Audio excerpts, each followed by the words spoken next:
Naku po, matindi to mga kapatid, no? Pagkatapos nga ng pag-atake ng Israel sa Iran, mga kapatid, ay ipinag-utos daw ng supreme leader ng Iran na maghanda na, no, ang kanilang militar. Sabing ganito, to prepare for war after Israel's attack, mga kapatid. At ang balita nga, mga kapatid, ay sila daw magpapakawala ng 1,000 ballistic missile, mga tol. Yan ang ating panonoorin ngayon at bibigyan ng reaction.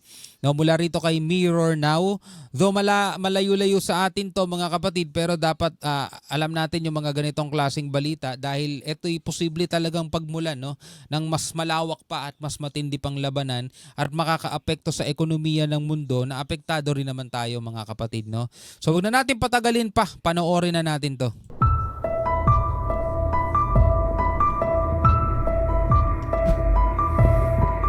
Over 100 fighter jets involved, no? Yun yung galing sa Israel na pinasugod nila sa Iran. Ang target nga yung mga military installations, military installations targeted. Khamenei asked the military to be ready. Maghanda na.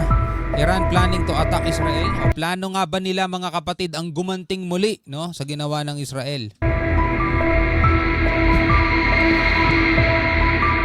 Can launch 1,000 missiles, mga tol.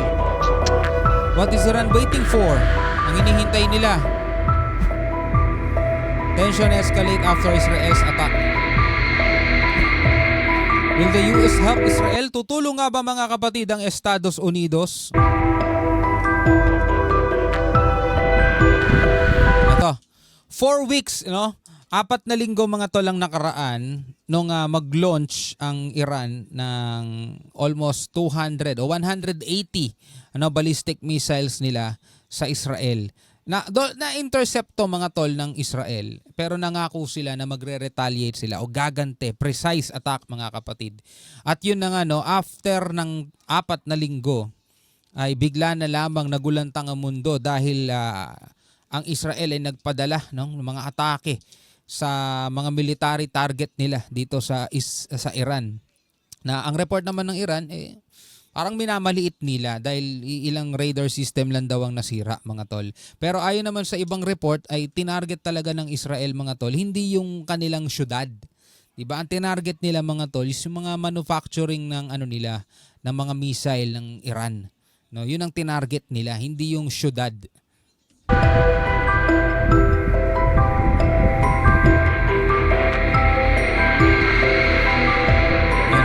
After the Israeli attack, Iran's supreme leader Ayatollah Ali Khamenei asked the Iranian military to prepare o maghanda, mga kapatid, no, sa labanan.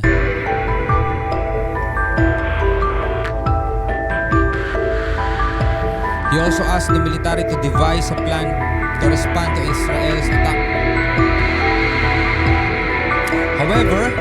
However, Iran said that the action will depend on the severity of Israel's attack.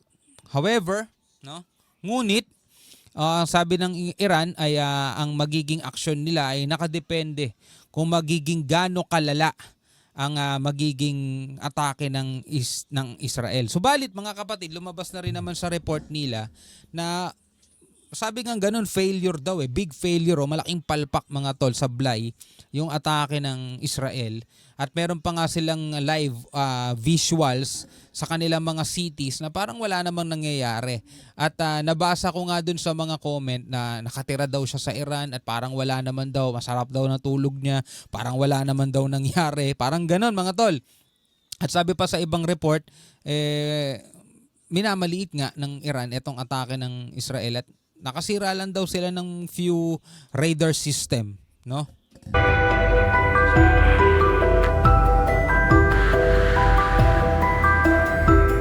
Senior Iranian military officials said that they would retaliate if Israel struck oil and energy infrastructure. Yan nasabi sa report. Pero hindi yan ang tinarget, no, ng Israel. Hindi nila tinarget yung oil and nuclear facilities ng Iran.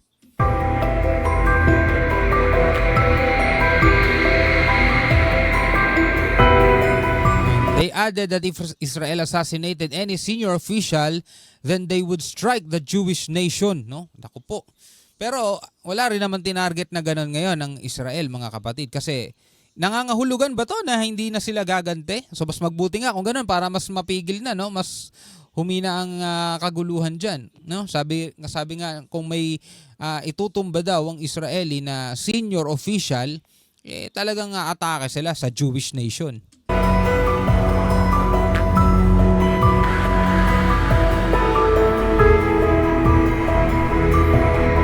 If it will not launch an attack if Israel limits its attacks to a few military bases.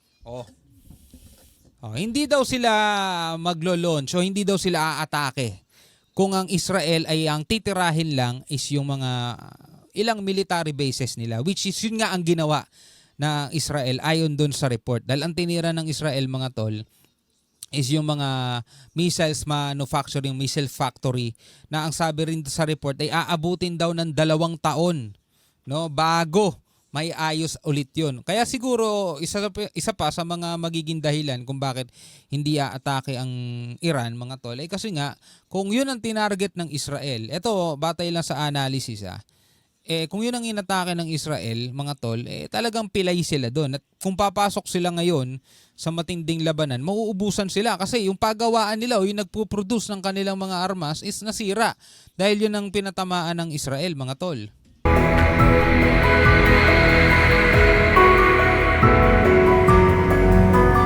Iran has ordered the armed forces to be prepared for war. However, Iran has also directed its military to avoid conflict, especially after the decimation in Lebanon and Gaza. According to reports, if the IDF's attacks in severe, then the Islamic Revolutionary Guard Corps o IRGC will respond.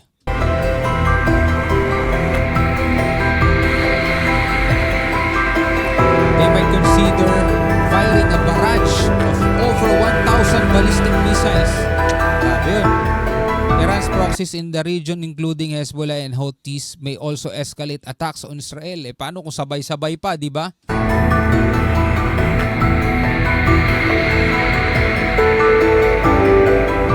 Though Iran is cautious about widespread conflict, it doesn't want to appear weak. Meanwhile, Iran closed the airspace after Israel attacked its military installations.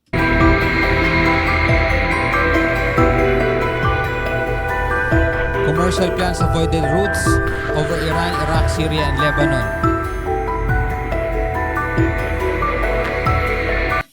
IDF spokesperson Rear Admiral Daniel Hagari said that IDF is fully equipped with both offensive and defensive operations.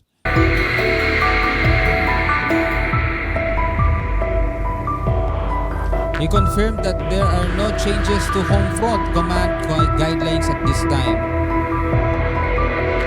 Meanwhile, the Israeli military released a video of Prime Minister Benjamin Netanyahu in the war room. Soon after the attack by the Israeli army, US confirmed that it was informed of the impending strike. So nasabihan daw ang US dito sa gagawing pag-atake, mga tol, ng Israel. So yun nga, mga kapatid, no, sinabi na rin naman ng Iran na kung ang ililimit lang ng Israel ang atake nila sa ilang mga military bases nila ay hindi sila maglo-launch, no, ng attack, no. So ang tanong, gagawin ba nila yon o baka bigla nilang iso-surprise ang Israel, mga tol? At eto na ba yung huling atake ng Israel o may gagawin pa silang mas matindi? Yan ang ating mga aabangan sa mga susunod na panahon, mga tol. No, bilang isang Pilipino at bilang isang tao sa mundong ito, ano masasabi mo dyan? Comment ka na lamang sa ibaba. Hanggang sa muli, ako nga pala si Shobaldi.